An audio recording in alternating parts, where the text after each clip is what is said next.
Painted painless learning. આ બધી વસ્તુ તો મેં લગભગ તમને ચર્ચા કરાવી છે. આ બધી વસ્તુની ચર્ચા કરી નાખી છે આપણે. મેં ક્યાં સુધી કરાવ્યું છે એની મને ખબર હશે.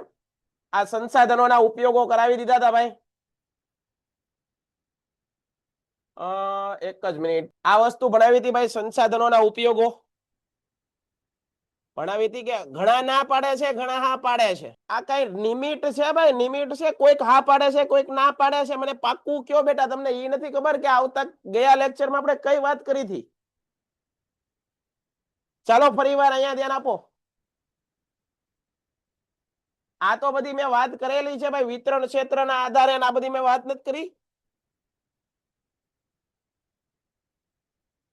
તો પછી આ તો મેં વાત કરી નાખેલી છે ભાઈ. માલિકીના આધારે આ પણ ભણાવી દીધેલું છે.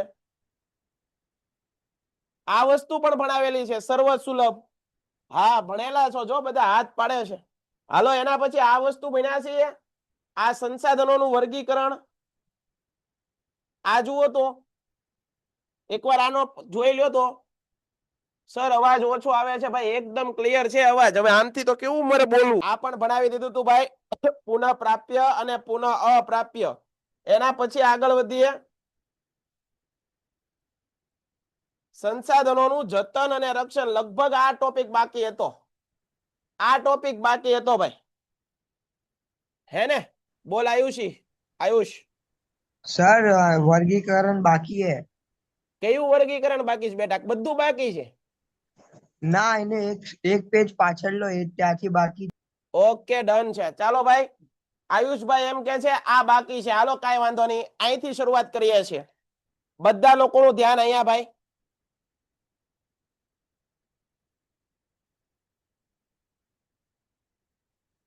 ચાલી ગયું છે છતાં પણ એકવાર બેટા રિવિઝન કરી લઈએ. ચાલો, એટલે તમારા કોઈ ડાઉટ્સ ન લે ભાઈ. સંસાધનોનું વર્ગીકરણ આપણે કરીએ છીએ. પહેલા તો એ તમે સમજી લો કે આપણે પહેલા આગળ ક્યાં ભણ્યા હતા. જુઓ, સંસાધનો એટલે શું ભાઈ? સંસાધનો એટલે એવી વસ્તુ કે જેના ઉપર માણસ છે આશ્રિત હોય, માણસ આધારિત હોય, માણસ નિર્ભર હોય. આવી દરેક વસ્તુનો ઉપભોગ કરવા માટે એની આગળ શારીરિક કે બૌદ્ધિક ક્ષમતા હોય, એને સંસાધન કહેવાય. સંસાધનોનું વર્ગીકરણ 3 પ્રકારે કરવામાં આવ્યું છે. કેટલા પ્રકારે બેટા? 3 પ્રકારે કરવામાં આવ્યું છે સંસાધનોનું વર્ગીકરણ. કયા કયા 3 પ્રકારે છે તો જોઈ લો તમે કે ભાઈ સંસાધનોનું વર્ગીકરણ. ફરીવાર જોઉં છો, રિપીટ કરાવું છું, એકવાર યાદ રાખજો. સંસાધનોનું વર્ગીકરણ છે 3 રીતે થાય છે. એક માલિકીના આધારે, એક છે વિતરણ ક્ષેત્રના આધારે, અને એક છે પ્રાપ્યતાના આધારે. માલિકીના આધારે સાહેબ સંસાધનોનું વર્ગીકરણ કેટલી રીતે થાય? વ્યક્તિગત માલિકીના સંસાધનો, રાષ્ટ્રીય માલિકીના સંસાધનો અને વૈશ્વિક માલિકીના સંસાધનો. આવી રીતે પ્રકાર પડે. વિતરણ ક્ષેત્રના આધારે સંસાધનોના વર્ગીકરણ કઈ રીતે થાય? બરાબર, વિતરણ ક્ષેત્રના આધારે સંસાધનોનું વર્ગીકરણ કઈ રીતે થાય તો એ જોઈ લો. 4 પ્રકારે થાય છે. સર્વ સુલભ એટલે બધી જગ્યાએ જોવા મળતું હોય એવું સંસાધન. સામાન્ય સુલભ એટલે કે કોઈ ચોક્કસ જગ્યાએ વિરલ અને એકલ સંસાધન. એના પછી પ્રાપ્યતાના આધારે સંસાધનોનું વર્ગીકરણ. આ ટોપિક બાકી છે. આ ટોપિક બાકી છે. બરોબર છે. પ્રાપ્યતાના આધારે સંસાધનોનું વર્ગીકરણ કેટલા પ્રકારે? તો પ્રાપ્યતાના આધારે સંસાધનોનું વર્ગીકરણ 2 પ્રકારે થાય. ફરીવાર, પ્રાપ્યતાના આધારે સંસાધનોનું વર્ગીકરણ 2 પ્રકારે થાય. કયા 2 પ્રકારે? એક છે પુનઃ પ્રાપ્ય અને પુનઃ અપ્રાપ્ય. બરોબર રીતે સમજાવું છું, બધા લોકો અહીંયા ધ્યાન આપશે. જો આને તમારે સમજવાનું છે, વ્યવસ્થિત રીતે સમજવાનું છે. પ્રાપ્યતાના આધારે, પ્રાપ્ય થવું એનો મતલબ હું કેવી રીતે આપણને એ સંસાધન મળે છે. બરાબર. હવે એક એક્ઝામ્પલ આપું. પહેલા તો દાખલા તરીકે સૂરજ છે, સૂર્ય એ કરોડો વર્ષોથી પૃથ્વી પર પ્રકાશ આપે છે. હવે આ એવું સંસાધન છે કે જેનો કરોડો વર્ષથી લોકો ઉપયોગ કરે છે. લોકો, પ્રાણીઓ, વનસ્પતિ બધું ઉપયોગ કરે છે. છતાં એનો જથ્થો ક્યારેય ખૂટ્યો નથી, કારણ કે પ્રકૃતિ દ્વારા નિર્માણ થયેલો છે. બરોબર છે. એનો જથ્થો અખૂટ છે. બરાબર છે. એનું ક્યારેય નાશ નથી થવાનો. બરાબર? તો એવા સંસાધનો કે જેનો એકવાર ઉપયોગ કર્યા બાદ ફરીવાર એવા સંસાધનો કે જેનો એકવાર ઉપયોગ કર્યા બાદ, બરોબર છે, એકવાર ઉપયોગ કર્યા બાદ ફરી પાછા પ્રાપ્ત કરી શકાય, અથવા તો એનો ક્યારેય તે ખૂટતા નથી, અખૂટ છે, આવા સંસાધનોને કહેવાય પુનઃપ્રાપ્ય, અથવા તો એને કહેવાય પુનઃપ્રાપ્ય અથવા તો અખૂટ કુદરતી સંસાધનો. એમાં કોણ કોણ આવે? તો કે ભાઈ જળ આવે, આકાશ આવે, વાયુઓ આવે, પર્વતો, બરોબર, નદીઓ, બરોબર છે, સૂર્ય, ચંદ્ર, આ બધું છે ભાઈ અખૂટ છે, પ્રકૃતિએ નિર્માણ કરેલું છે, એનો નાશ આપણાથી નહીં થાય. જ્યારે એવા સંસાધનો કે જેનો એકવાર ઉપયોગ કર્યા બાદ જો એને ફરીવાર પ્રાપ્ત કરી શકાતા નથી, દાખલા તરીકે કોલસો, પેટ્રોલ, ડીઝલ, કેરોસીન, આ બધી વસ્તુ એવી છે કે જેનો એકવાર ઉપયોગ કર્યા બાદ જો એનો જથ્થો પૃથ્વી પરથી ખાલી થઈ જાય, આ પૃથ્વી પર એ ફરીવાર નહીં મળે તો ક્યારે મળશે એની કોઈને ખબર નથી. આ લાખો વર્ષો, કરોડો વર્ષોની પ્રક્રિયાના પરિણામે આ પેટ્રોલ, ડીઝલ, ખનિજ તેલ આવું બધું મળ્યું છે. હવે એનો જથ્થો ખાલી થઈ જાય તો પછી ફરીવાર મળશે નહીં. તો આ પ્રકારના સંસાધનોને કહેવાય પુનઃ અપ્રાપ્ય સંસાધન, પુનઃ અપ્રાપ્ય અથવા તો અખૂટ કુદરતી સંસાધન, અખૂટ કુદરતી સંસાધન. હાલો, ભણાવી દીધું હતું, કાંઈ વાંધો નહીં ભાઈ, ભલે ભણાવી દીધું, એમાં શું થઈ ગયું ભાઈ? સાચો જવાબ ન મળે મને, આટલા બધા વિદ્યાર્થીઓ દરરોજ મારી યારે ભણતા હોય અને મને સાચો એક માણસ વ્યવસ્થિત જવાબ ન આવે, તમે હા ને ના, હા ને ના, હા ને ના કરો ભાઈ, હે, તો એમાં હું મારે અડધી કલાક બગાડે જ રાખવાની? કાંઈ વાંધો નહીં, ભલે ફરી વાર ભણાવી દીધું, તમારે રિવિઝન થઈ જાય, બીજું શું? જવાબ દેવાની કઈક રીત હોય. તમે કોમેન્ટ ઉપર બેટા તમે મારી જગ્યાએ તમે ભણાવતા હો અને એક ધારું હા ને ના, હા ને હા, મારે શું નક્કી કરવાનું ભાઈ? મારે શું નક્કી કરવાનું? તમને મતલબ, તમને કોમેન્ટ સેશન આપ્યો છે એનો મતલબ એમ નથી તમે જે હોય લખે જ રાખો. ખાલી શાંતિથી કહેવા નતું સાહેબ આ છેલ્લો પ્રશ્ન તમે કરાવ્યો, છેલ્લો આ પ્રશ્ન કરાવ્યો, આના પછી કાંઈ નહીં, આ તો હા ને ના, હા ને ના, હા ને ના, હું સમજવાનું મારે ભાઈ? આ વસ્તુ ખરાબ છે ભાઈ. હું વારે વારે 10મા વાળાની આ બેન્ચને હું એક જ ટકોર કરું છું, તમે જે કોમેન્ટમાં જેમ ફાવે એમ ધબધબાટી બોલાવો છો ને એ તમારી એકદમ ટેવ કાઢી નાખો તો સારું છે. એનું કારણ શું છે? તમે જે ખર્ચો કર્યો છે આ એપ્લિકેશન લઈને, બરાબર, જે કોઈ પણ ટીચર ભણાવવા આવશે એ તરત ડાયવર્ટ થઈ જાય. શું થઈ જાય? એ તરત તમારા કોમેન્ટમાં ધ્યાન જાય એટલે એ ભણાવવાનું ભૂલી જાય, અને ભણવાનું બગડે કોનું? તમારું, અને અમારો સમય બગડે.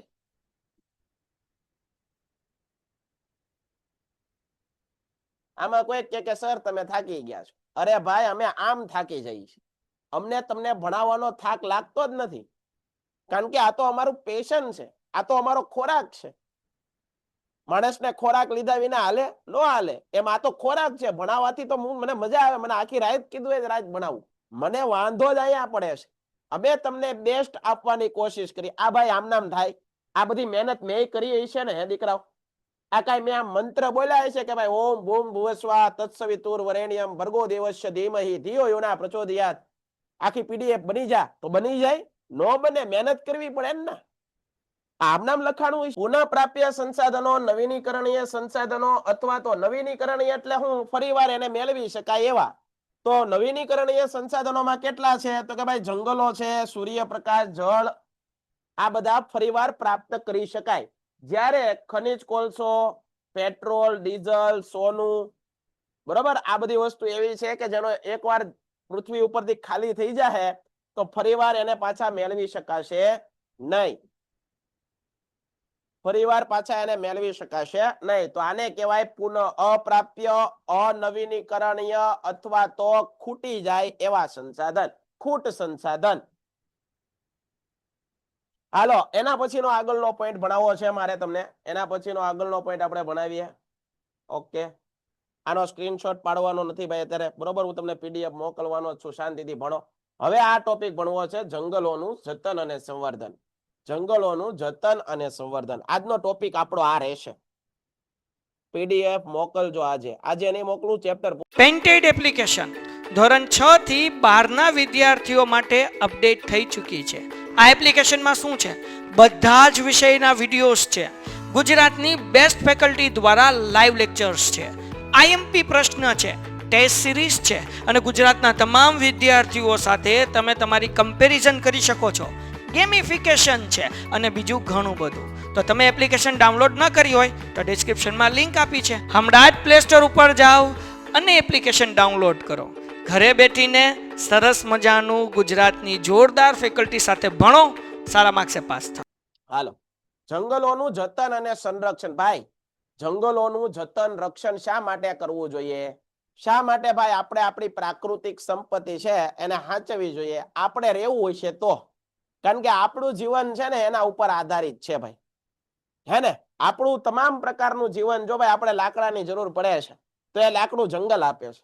આપણે ફળ ફ્રૂટની જરૂર પડે છે, જંગલ આપે છે. આપણે ઔષધિઓની જરૂર પડે છે, જંગલ આપે છે. આપણે પ્રાણવાયુની જરૂર પડે છે, જંગલ આપે છે. આપણે કુદરતી વાતાવરણની જરૂર છે તો જંગલ આપે છે. વરસાદ જરૂર છે તો જંગલો આપે છે. ટૂંકમાં આપણું જીવન તમામ રીતે કુદરત ઉપર નિર્ભર છે. તમે એના ઉપર આધારિત છો, એ આપણા ઉપર આધારિત નથી. કુદરત નહીં હોય ને તો આપણું અસ્તિત્વ નહીં હોય, પણ આપણે નહીં હોય કુદરતને કાંઈ ફેર નહીં પડે. આપણે શું દીધું કુદરતને? આપણે પ્રકૃતિને શું દઈએ છે? આપણે તો પ્રકૃતિએ આપણને શુદ્ધ હવા દીધી, એના બદલામાં આપણે શું દીધું? તો કે ભાઈ વાહનોના ધુમાડા, ઉદ્યોગોનો કચરો, પ્રદૂષણ કર્યું, હવાનું પ્રદૂષણ. કુદરતે આપણને શું દીધું? કુદરતે આપણને દીધું પશુ પક્ષીઓનો કલરવ. પક્ષીઓ કેવું મીઠા મજાકનું ટહુકતા હોય છે, અને આપણે શું દીધું? વાહનોનો ઘોંઘાટનું પ્રદૂષણ. પ્રકૃતિએ આપણને શું દીધું? નદીઓ દીધી, નદીના ખળખળ વહેતા ઝરણાઓ દીધા, પાણી દીધું જે આપણી પ્યાસ બુજાવે છે. આપણે શું દીધું? એની અંદર ગટર ફેરવી દીધું, જળનું પ્રદૂષણ કર્યું. આપણે આ દીધું છે ને. આપણે પ્રકૃતિને કાંઈ નથી દીધું, આપણે પ્રકૃતિનો ઉપભોગ કર્યો છે. આપણે એનામાંથી બધું મેળવ્યું છે, આપણે કાંઈ નથી દીધું. હા, એ તો ઠીક છે કે વન મહોત્સવ હોય, પર્યાવરણ દિવસ હોય ત્યારે ખાલી ફોટો પડાવવા આટલું એક નાનું એવો વૃક્ષ આપણે વાવતા હોઈએ, પછી એની દેખરેખ રાખવા કોઈ ગયા ખરા? કોઈ નથી જાતું ભાઈ. ફોટા પાડવામાં શોખીન છે બધા. હાલો, અહીંયા ધ્યાન આપો. તો આ યાદ રાખજો, જંગલોનું જતન અને સંરક્ષણ. જંગલોનું જતન અને સંરક્ષણ આપણે શા માટે કરવું જોઈએ તો એ યાદ રાખજો. ઝડપથી આગળ આવીએ. જંગલોનું જતન અને સંરક્ષણ શા માટે કરવું જોઈએ? તો કે ભાઈ માનવીની જરૂરિયાત કેવી છે? આપણી બધાની જરૂરિયાતો કોઈ દી પૂરી જ નથી થતી. માણસની જરૂરિયાત કેવી છે? અમર્યાદિત છે ભાઈ. કેવી જરૂરિયાત છે બેટા? અમર્યાદિત જરૂરિયાત. આપણી જરૂરિયાત ક્યારેય પૂરી થતી નથી. આપણી જરૂરિયાત ક્યારેય પૂરી થતી નથી. માણસની જરૂરિયાત ક્યારેય પૂરી થતી નથી. પરંતુ પૃથ્વી પર આવેલા સંસાધનો કેવા છે? મર્યાદિત. માણસની જરૂરિયાત કેવી છે? અમર્યાદિત. આપણી જરૂરિયાત નથી પૂરી થતી, અમર્યાદિત છે. જ્યારે પૃથ્વી ઉપર જે ખનિજો આવ્યા છે, પૃથ્વી ઉપર જે સંસાધનો છે એ કેવા છે? મર્યાદિત. બરાબર? આગળ, જે સંસાધનો મર્યાદિત છે અથવા અનવીનીકરણીય છે, જે સંસાધનો, સર કોમેન્ટ બંધ કરો પ્લીઝ, સ્ક્રીન પર આવે છે. ઓકે, હાલો, હું અહીંયા નો વન નો ઓપ્શન આપી દઉં છું, કોઈની કોમેન્ટ નહીં દેખાય હવે. હાલો, મારે કોમેન્ટ ધ્યાન જ નથી દેવું, મારે ભણાવવું છે. જે સંસાધનો મર્યાદિત છે અથવા અનવીનીકરણીય છે. અનવીનીકરણીયનો મતલબ શું? ફરીવાર મેળવી શકાતા નથી એવા સંસાધનો છે. આને વધારે પડતા ઉપયોગને મર્યાદિત કરવો પડશે. જો ભાઈ અનવીનીકરણીય સંસાધનો છે ને એનો વધારે પડતો ઉપયોગ કરવાનો નથી, જરૂર પૂરતો આપણે એનો ઉપયોગ કરશું. આગળ, અનવીનીકરણીય અથવા પુનઃ અપ્રાપ્ય સંસાધનોનો અનિવાર્ય હોય તો જ ઉપયોગ કરશું, જરૂર પૂરતો જ આપણે ઉપયોગ કરશું. વધતી જતી વસ્તીને ધ્યાનમાં રાખીને, કોને? વધતી જતી વસ્તીને ધ્યાનમાં રાખી બિનપરંપરાગત, ભાઈ બિનપરંપરાગત ઉર્જાના સ્ત્રોત એટલે શું? તો સમજો બેટા, પહેલાના સમયમાં લોકો કોલસો ઉપયોગ કરતા, બરાબર છે, પેટ્રોલ ઉપયોગ કરતા, આ તો ત્યારે ઉપયોગ કરતા, આપણી પહેલાની પેઢી ઉપયોગ કરતી. પણ એ સમયે પરંપરાગત ઉર્જા એ બધા પરંપરાગત છે, આપણી પહેલાના એ લોકો ઉપયોગ કરતા. પણ આજે જળમાંથી ઉર્જા બનાવીએ છીએ, આપણે પવનમાંથી ઉર્જા મેળવીએ છીએ, સૂર્યમાંથી ઉર્જા મેળવીએ છીએ. તો આપણી પહેલાની જે પ્રજા હતી, આપણી પહેલાની જે પેઢીઓ હતી, એ કાંઈ આવી રીતે ઉર્જા મેળવતા નહોતા. એનું કારણ ત્યારે વસ્તી એટલી બધી હતી નહીં, એટલે જે કાંઈ પણ મળતું, સંસાધનો મળતા, એ માણસ માટે પર્યાપ્ત હતા, એ બધા થઈ રહેતા. અત્યારે માણસ વધી ગયા, સંસાધનો ઘટી ગયા, એટલે આપણે કંઈક નવા રસ્તા ગોતવા પડે. એટલે આપણે સૂર્ય ઉર્જામાં ઉપયોગ કરવા માંડ્યા, સોલાર. એ ઉપરાંત આપણે પવન ઉર્જાનો ઉપયોગ કરવા માંડ્યા, પાણીમાંથી ઉર્જા મેળવતા થયા. બને તો આ બધી બિનપરંપરાગત છે. બિનપરંપરાગત સંસાધનોનો ઉપયોગ શક્ય હોય એટલો વધારો, એટલે વધારો કરવાનો. આજે જો બધાના ઘર ઉપર સોલાર આવી ગયા, બરોબર, પછી પવન ચક્કીઓ નખાય છે, પછી મોટા મોટા ચેક ડેમ હોય તો એની હેઠે ટર્બાઇન મૂકવામાં આવે છે, એટલે ચેક ડેમ માંથી પાણી પડે એટલે ઓલું ટર્બાઇન ફરે અને એમાંથી ઉર્જા ઉત્પન્ન થાય, વીજળી ઉત્પન્ન થાય, અને એનો ઉપયોગ કરી શકાય. તો એ પણ યાદ રાખવાનું, શક્ય હોય એટલો વધારો. જે સંસાધનો વર્તમાનમાં સસ્તા છે, હવે ભાઈ દાખલા તરીકે અત્યારે કોઈ સંસાધન સસ્તું છે, પણ ભવિષ્યમાં જો અત્યારે એનો સસ્તું છે તો એનો એવી રીતે ઉપયોગ નથી કરવાનો કે ભાઈ સસ્તું છે એટલે જેમ હોય એમ ઉપયોગ કરો. નહીં, ભવિષ્યના લોકો માટે રહેવા દેવાનું છે, ખાલી ને ખાલી આપણે નથી વાપરી નાખવાનું બધું. તો જે સંસાધનો વર્તમાનમાં સસ્તા છે, તો આવા સંસાધનોનો આડેધડ ઉપયોગ કરવાને બદલે, આડેધડ ઉપયોગ કરવાને બદલે ભાવિ જરૂરિયાત સમજીને એનો ઉપયોગ કરવો, કરકસર ભર્યો અથવા વિવેકપૂર્ણ એનો ઉપયોગ કરવો. કેવો ઉપયોગ કરવો? વિવેકપૂર્ણ. કેવો? વિવેકપૂર્ણ ઉપયોગ કરવો, જરૂર પૂરતો કરવો. ટૂંકમાં સંસાધનોના સંરક્ષણ માટે તંત્ર દ્વારા, શું કીધું? સંસાધનોના સંરક્ષણ માટે તંત્ર દ્વારા જરૂરી કાયદાઓ, નિયમો બનાવી અને તેનું અમલીકરણ કરવું. જરૂરી કાયદાઓ બનાવવા, નિયમો બનાવવા અને પછી એનું અમલીકરણ કરવું. ડન છે? પાકું છે? હાલો, હવે કોમેન્ટ છે ને એકવાર હું એવરીવન કરું. હાલો, ચાલો, સમજાણું બધાને? ઓકે સાહેબ, ડન છે ને ભાઈ? હવે આપણે આ રીતે રાખશું, ખોટી ચર્ચાઓ આપણે કરવું નહીં ભાઈ. બધાને પોહાય છે ને? વાંધો નથી ને બધા? સમજાઈ ગયું? Very good. જો આ રીતે ભણવાની, જો હવે બધા લોકો એમ કે છે સાહેબ હવે મજા આવે છે, આ કોમેન્ટમાં જ નથી ભણાવી એકાતું. સાચી વાત છે, મને નથી ગમતું, સાચું કહું છું દીકરાઓ. મારે તમને ભણાવવું એવું નથી ભણાવી એક તો. પીડીએફ મોકલી દઈશ દીકરા, પીડીએફ મોકલી દઈશ મારા ભાઈ, બધી તમારી આટું જ છે. Very good. ચાલો ફરી વાર હવે એક બીજો ટોપિક ભણીએ. ઓકે, ચાલો પાછા તમને બધાને ગાયબ કરી દઉં છું. છું મંતર. હાલ, હવે એક સરસ મજાનો ટોપિક ભણાવું છું એના પછીનો. જો આ ગાડી હાલે છે આપણી, આ શું છે, કોમેન્ટમાં આપણો એકલો સમય જ બગડે છે. એક સરસ મજાનો પોઈન્ટ છે, જમીન નિર્માણ. આ જમીન નિર્માણ છે ને બેટા, બહુ અગત્યનો પોઈન્ટ છે. કેવો અગત્યનો? ખૂબ અગત્યનો પોઈન્ટ, પરીક્ષામાં પૂછાય હો ને, ખૂબ પૂછાતો પરીક્ષામાં પોઈન્ટ છે. જમીનનું નિર્માણ કઈ રીતે થાય હે ને, પરીક્ષાના પેપર તમે ખંખોળજો તો એમાં પૂછાય. પણ સાહેબ આ જમીન નિર્માણ કઈ રીતે થાય, જમીન કઈ રીતે બને? પણ એની પહેલા જમીન એટલે શું, તમે એની સમજાવો અમને. ડાયરેક્ટ શરૂ કરી દેહો. ના ના, એવું ન કરાય મારા દીકરાઓને. પેલા તો હું એ સમજાવીશ કે જમીન કોને કહેવાય. તો બધા પહેલા તો અહીંયા આવી જાવ. અહીંયા મારે થોડુંક બાકી રહી ગયું હતું લખવાનું, પણ મેં અહીંયા કાંઈક લખેલું છે, જો મને યાદ હોય. જમીન એટલે શું, પેલા શરૂઆત કરીએ. જમીન એટલે શું? બહુ સરસ મજાની વાત. પૃથ્વીના શું કીધું? જમીન એટલે શું? તો કે પૃથ્વીની સપાટી પરનું, પૃથ્વી છે આખો ગોળ ભાગ, પૃથ્વીની સપાટી પરનું ઉપરનું પડ, ઉપરનું આવરણ, આપણે જેના ઉપર ઊભા છીએ તે, એને શું કહેવાય? જમીન. શું કહેવાય? જમીન. પૃથ્વીની સપાટી પર આવેલું, પૃથ્વીની સપાટી પર આવેલું ઉપરનું પાતળું સ્તર એને કહેવાય જમીન. જમીન એટલે કે સોઇલ, હે ને? જમીન એટલે શું? What is soil? સોઇલ એટલે કે જમીન. તો કહેવાય પૃથ્વીની સપાટી પર આવેલું ઉપલું પડ અથવા પૃથ્વીના સપાટી પરનું ઉપરનો પોપડો એને કહેવાય જમીન. એ વ્યાખ્યા તમને ન આવડે તો બીજી વ્યાખ્યા પણ આપણે એક દઈએ વિદ્યાર્થીઓને. પૃથ્વીનું સૌથી ઉપરનું તળ ખડકોનું ખવાણ અને ધોવાણથી તૈયાર થતું ચૂર્ણ. ચૂર્ણ એટલે કે ભૂકો. ખડકો છે, ડુંગરાઓ છે, પર્વતો છે, તૂટે અને તૂટે પછી છે એનું ચૂર્ણ બને, એને શું કહેવાય? જમીન કહેવાય. શું કહેવાય? જમીન કહેવાય. ડન છે, ડન છે, ડન છે. તો જમીન એટલે તો સમજાવી દીધું. જમીન એટલે સાહેબ અમને સમજાઈ ગયું.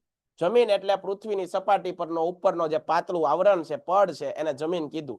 અથવા તો ખડકો તૂટી એનું ખવાણ થઈ અને જે ચૂર્ણ બને એને જમીન કહેવાય. આ સાહેબ અમને સમજાઈ ગયું. હવે તમે અમને આગળનું સમજાવો. હાલો, આ અમારે પાકું થઈ ગયું છે. આમાં અમને મજો પડી ગયો છે. આમાં કઈ ઘટે નહીં. હે ને? હાલો આગળ સમજાવીએ. બરોબર, હવે આપણે આગળ સમજાવીએ. જે મેન ટોપિક છે આપણો, પરીક્ષામાં જે પૂછાતો ટોપિક છે ને, એ છે જમીન નિર્માણ. આ પરીક્ષામાં બહુ પૂછાય છે. આઈએમપી પ્રશ્ન છે. અને ભાઈ આઈએમપી તો ઠીક છે, પણ જીવન માટે આઈએમપી છે. જીવનનું આઈએમપી છે પાછું. હે ને? આ જીવનનું આઈએમપી છે બેટા. આ ટોપિક આપણને યાદ રહેવો જોઈએ. આપણો ભારત ખેતી પ્રધાન દેશ છે. અને ખેતી પ્રધાન દેશ હોવાના નાતે ભારતના 80% કરતા વધારે લોકો, તો 60% કરતા વધારે લોકો છે ખેતી સાથે જોડાયેલા. અને ખેતી સાથે જોડાયેલા છે તો જમીન વિશે આપણે ન જાણતા હોઈએ તો આપણે કાંઈક વિશ્વમાં ફરવા બરવા ગયા હોય, બરોબર, તો આપણા દાંત કાઢે. તમે તો પોતાની જાતને ખેતી પ્રધાન કહો છો, તમે તો પોતાની જાતને કૃષિ પ્રધાન દેશ કહો છો, અને તમને ભારતની જમીન વિશે નથી ખબર, તો દાંત કાઢે કોઈક આપણી હસી ઉડાડે. અને એ તો હાલે જ નહીં ભાઈ. દાંત કાઢી જાય એમ ન હાલે. એટલે જમીનનું નિર્માણ કઈ રીતે થાય? બરોબર સમજો. જમીનનું નિર્માણ કઈ રીતે થાય? Very good, very good. હાલો ફરી વાર ટોપિક આખો સમજીએ. જમીનનું નિર્માણ થાય છે. એ જમીનનું નિર્માણ ભાઈ તમને એમ થાય જમીનનું નિર્માણ રાતોરાત થઈ જાય. ભાઈ જમીનનું નિર્માણ છે ને એ લાંબી પ્રક્રિયા છે. કેવી પ્રક્રિયા છે બેટા? જમીન નિર્માણની પ્રક્રિયા કેવી છે? લાંબી પ્રક્રિયા. કેવી બેટા? લાંબી. જમીન નિર્માણની પ્રક્રિયા લાંબી પ્રક્રિયા છે. જમીન નિર્માણની પ્રક્રિયા એ લાંબી પ્રક્રિયા છે. કેવી છે? લાંબી પ્રક્રિયા. જમીન નિર્માણની પ્રક્રિયા છે એના માટે વર્ષોનો સમય લાગે. સાહેબ આ જમીન નિર્માણ કઈ રીતે થાય તો સમજાવું. હવે પૃથ્વીની સપાટી ઉપર તમને ખબર છે ખડકો આવેલા છે. ખડકો એટલે શું? ડુંગરા છે, પર્વતો છે, ઉચ્ચ પ્રદેશ છે. આ ખડકો છે. જો ભાઈ જમીન નિર્માણમાં 3 શબ્દ યાદ રાખો. 3 શબ્દો યાદ રાખો એટલે આખું જમીન નિર્માણ સમજાવી દઉં. એક છે ખડકો, યાદ રહી ગયું. એક છે ખડકોનું ખવાણ અને એક છે ખડકોનું ધોવાણ. ફરીવાર, જમીન નિર્માણ કઈ રીતે થાય? પેલા તો તમને એવો પ્રશ્ન પૂછે કોઈ કે ભાઈ જમીન નિર્માણ એ કેવી પ્રક્રિયા છે, તો તમારે શું કહેવાનું? જમીન નિર્માણ એ લાંબી પ્રક્રિયા છે. કોઈ કેમ કે સાહેબ જમીન નિર્માણ લાંબી પ્રક્રિયા કેમ? તો હું તમને કહું બેટા કે 1 ઇંચ જેટલું, 1 ઇંચ જમીન વધવી હોય, જમીન બનવા માટે 1000 વર્ષ લાગે. કેટલા? 1000 વર્ષ લાગે. તો આ કઈ નાની પ્રક્રિયા છે? બહુ લાંબી પ્રક્રિયા છે. કેવી છે? બહુ લાંબી પ્રક્રિયા. ફરીવાર, જમીન નિર્માણ એ લાંબી પ્રક્રિયા છે. જમીનનું નિર્માણ કઈ રીતે થાય? તો કે ભાઈ ખડકો તૂટવાથી, ખડકો ભંગાણથી, ખડકોના ભંગાણથી, ખડકોનું ખવાણ થાય. ખડકો ખવાઈ જાય અને એના કારણે, ખવાય એટલે આમ નામ ખાવાનું છે એમ નહીં. તડકો પડે, પાણી આવે, વરસાદ આવે, ભેજ આવે, આના કારણે ખડકો છે એ ઘસારણ થાય અને એ ટુકડાઓમાં રૂપાંતરણ થાય અને પરિણામે જમીન બને. ડન છે? હાલો જોઈએ. તો કે ભાઈ જમીન નિર્માણ સામાન્ય રીતે ખડકોના તૂટવાથી, ખડકોના ભંગાણથી થાય છે. હવે સાહેબ આ ખડકો તૂટે કઈ રીતે? એ ખડકોનું ખવાણને કહેવાય વેધરિંગ કહેવાય. ઇંગ્લિશમાં શું કહેવાય? વેધરિંગ. ખડકો છે કઈ રીતે તૂટે? ખડકોનું ભંગાણ કઈ રીતે થાય સાહેબ? તો ખડકોનું ભંગાણ 3 રીતે થાય. 3 પરિબળો જવાબદાર છે. કેટલા પરિબળો? 3 પરિબળો. એકદમ ડિટેલમાં, શાંતિપૂર્વક, બહુ ધીરજ સાથે તમને આ ટોપિક સમજાવું છું. પહેલું કીધું જમીન નિર્માણ, તો કે ભાઈ લાંબી પ્રક્રિયા છે. કેમ લાંબી? તો 1 ઇંચ જમીન બનવા માટે 1000 વર્ષ જેટલો સમય લાગે. આ જમીન નિર્માણ કઈ રીતે થાય? તો કે ભાઈ ખડકો તૂટે, ખડકો ભંગાણ થાય, ખડકોનું ખવાણ થાય અને જમીન બને. સાહેબ આ ખડકોનું ખવાણ કેટલી રીતે થાય? કેટલા પરિબળો જવાબદાર છે? 3 પરિબળો જવાબદાર છે. એક ભૌતિક પરિબળો, ફિઝિકલ ચેન્જીસ, એક છે જૈવિક પરિબળો અને એક રાસાયણિક પરિબળો. સાહેબ ભૌતિક પરિબળો કેવા, એટલે કે કોઈ ડુંગરો છે, હાલો કોઈ પર્વત માની લો, આ પર્વત ઉપર બહુ વરસાદ પડે, ભાઈ પર્વત ઉપર વરસાદ પડે એટલે જમીન ધોવાશે કે નહીં? ધોવાય જ તે. પર્વત ઉપર બહુ તડકો પડે એટલે પર્વત નબળો પડે. પર્વત ઉપર ભેજ આવે તો નબળો પડે. એના કારણે વર્ષોની પ્રક્રિયાથી શું થાય? ખડકો તૂટે એટલે નાના નાના ટુકડાઓમાં રૂપાંતરણ થાય અને સમય જાતા જાતા એ ટુકડાઓ હાવ માટી જેવા થઈ જાય અને શું બનાવે? જમીન. તો ભૌતિક પરિબળો કયા છે? તાપમાન, પાણી, પવન અને ભેજ. આ વાત સમજાઈ ગઈ. બીજું પરિબળ છે જૈવિક પરિબળ. જૈવિક પરિબળ એટલે શું? તમને ખબર? ડુંગરાઓ ખડકો હોય તો એમાં વનસ્પતિઓ ઉગેલી હોય. હવે આ વનસ્પતિ નાની હોય ત્યાં લગન વાંધો નહીં, પણ જેમ મોટી થાય એમ એના મૂળિયા છે એ વધારે ઊંડા જતા જાય અને ઊંડા જાય આના કારણે ખડકો તોડવામાં મદદરૂપ થાય. ખડકો તોડે. તમે જોજો તમારા ઘર આજુબાજુ કોઈ એવા મકાન હોય ને, જૂના મકાન હોય તો એમાં ઝાડવા ઉગી જાય, વૃક્ષ ઉગી જાય અને આના કારણે એ મકાનની દિવાલોમાં તર પડાર જાય, તિરાડ પડી જતી હોય છે, હે ને? તો એ આપણે વૃક્ષ કાપી નાખવું પડે, નકર તો એ મકાન તોડી નાખે. તો આ રીતે ખડકો તોડી નાખે. કોણ? વૃક્ષોના મૂળિયા. બીજું સૂક્ષ્મ જીવો, દાખલા તરીકે અળસિયું જમીનને વિઘટિત કરે. જુઓ તમે, મોટા ટુકડા નાના ટુકડામાં રૂપાંતરિત કરે, ઉપરની જમીનને નીચે કરે, નીચેની જમીનને ઉપર કરે, આવું અળસિયું કરે. તો આ જૈવિક ઘટકો થયા. કેવા ઘટકો? જૈવિક પરિબળો, જૈવિક ઘટકો. એના પછી છે રાસાયણિક પ્રક્રિયાઓ. તો જમીનની અંદર રાસાયણિક પ્રક્રિયાઓ અમુક થતી હોય, ઓક્સિડેશન, રિડક્શન. તમે 10મા ધોરણમાં ભણો જ છો, હે ને? આ ઓક્સિડેશન, રિડક્શન, કાર્બોનેશન, આવી બધી પ્રક્રિયાઓ થઈ અને ખડકો તૂટે. ટૂંકમાં જમીનનું નિર્માણ કેમ થાય? આ સીધી સાદી એક જ લીટીમાં કહું, ખડકો તૂટે, ખડકોનું ભંગાણ થાય, ખડકોનું ખવાણ થાય, પરિણામે ખડક નાના નાના ટુકડાઓ બને. આ નાના નાના ટુકડાઓની અંદર થી લઈ એ ચૂર્ણ બને અને જમીન બને. પાકું છે? ક્લિયર છે? આગળ યાદ રાખજો. આ વસ્તુ એક વિદ્યાર્થીઓને સમજાવે. હ્યુમસ એટલે શું? પરીક્ષામાં પ્રશ્ન પૂછાય, હ્યુમસ એટલે શું છે? હાલો, હ્યુમસ સમજાવવું છે મારે. હ્યુમસ કોને કહેવાય? બરાબર સમજો. ખડકો તૂટે છે, ખડકોનું નાના નાના ટુકડાઓમાં રૂપાંતરણ થાય છે. હા સાહેબ, ખડકો તૂટ્યા. કેટલા પરિબળો છે? 3 પરિબળો: ભૌતિક, જૈવિક, રાસાયણિક. ફરીવાર એકવાર બોલો સાહેબ કે ખડકો કઈ રીતે તૂટે? 3 પરિબળો જવાબદાર છે. ભૌતિક પરિબળો છે, જૈવિક પરિબળો છે અને એક રાસાયણિક પરિબળો છે. સમજાઈ ગયું સાહેબ? પાક્કું સમજાઈ ગયું? વેરી ગુડ, બહુ મજા આવે છે અમને.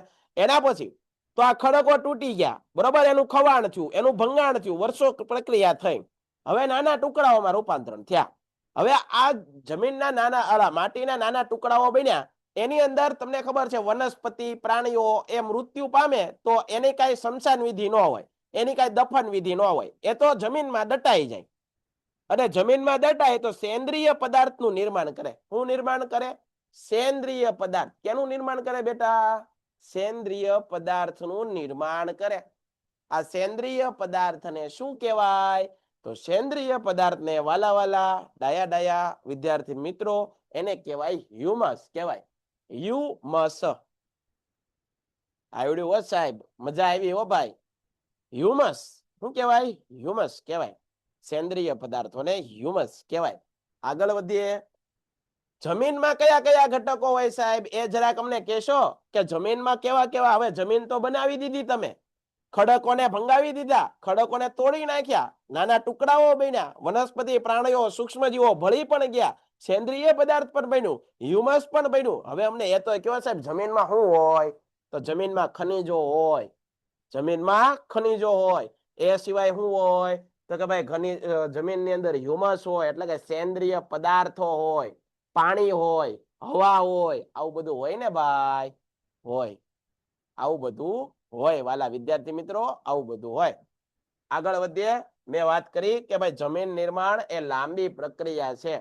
જમીનનું નિર્માણ એ લાંબી પ્રક્રિયા છે. જમીનનું નિર્માણ એ લાંબી પ્રક્રિયા છે. 1 ઇંચ જમીન તમારે બનાવી છે ભાઈ, 1 ઇંચ જમીન બનાવી છે, એના માટે તમારે 1000 વર્ષ જેટલો સમય લાગે છે. 1 ઇંચ જમીન બનાવતા 1000 વર્ષ લાગે. હવે આમાં ઘણા વિદ્યાર્થીઓ એવા પણ હોય, મહાપુરુષો એવા પણ હોય સાહેબ. અત્યારે તો આધુનિક યંત્રો આવી ગયા, બરોબર છે. દાખલા તરીકે કોઈ જગ્યાએ ડુંગરો છે અથવા તો કોઈ જગ્યાએ ઊંચા ઊંચા ટેકરાઓ છે, ત્યાં અમારે જમીન બનાવી હોય તમે બુલડોઝર લઈ કે ગમે એવા મોટા સાધનો લઈ અને 2 દિવસમાં જમીન થઈ જાય છે, મેદાન બનાવી નાખીએ છીએ.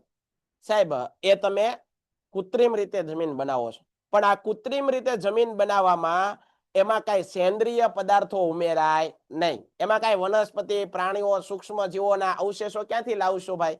મારી નાખશો, પ્રાણીઓને મારીને પછી એમાં નાખશો.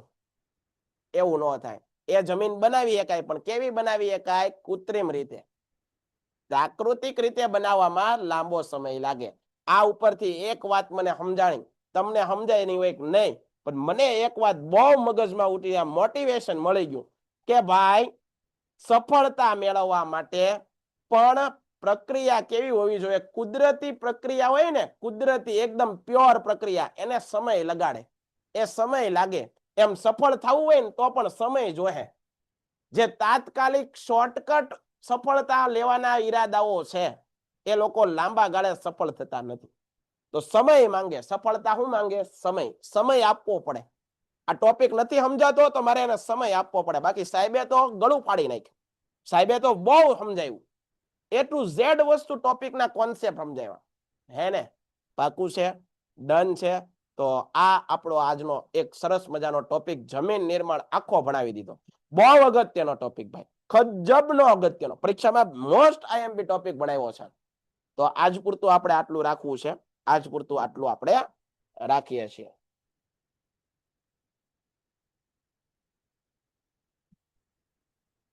હવે આપણે બધાને કોમેન્ટના સેશન ઉપર થોડાક આવીએ. જે કાંઈ પણ વિદ્યાર્થી, બધાને સમજાણું? જય હિન્દ ભાઈ, જય ભારત. સમજાણું બધાને? બધા હાલો રાઈટ ક્લિક કરી નાખો. બધા સમજાઈ ગયા ભાઈ, બધાને સમજાઈ ગયું એવું જ મને આવવું જોઈએ. ડન છે. જો ભાઈ કોમેન્ટમાં ધ્યાન ન દીધું તો હું કેટલું વ્યવસ્થિત સમજાણું. આમાં એક વિદ્યાર્થી મને એમ નથી કહેતો મને નથી સમજાણું. એક પણ વિદ્યાર્થી મને અત્યારે એવું નથી લગતો કે મને ન સમજાણું, કારણ કે મારું ધ્યાન કોમેન્ટ ઉપર નહોતું, તમારે ભણાવવા કેમેરા સામે હતું. આ ફાયદો થાય.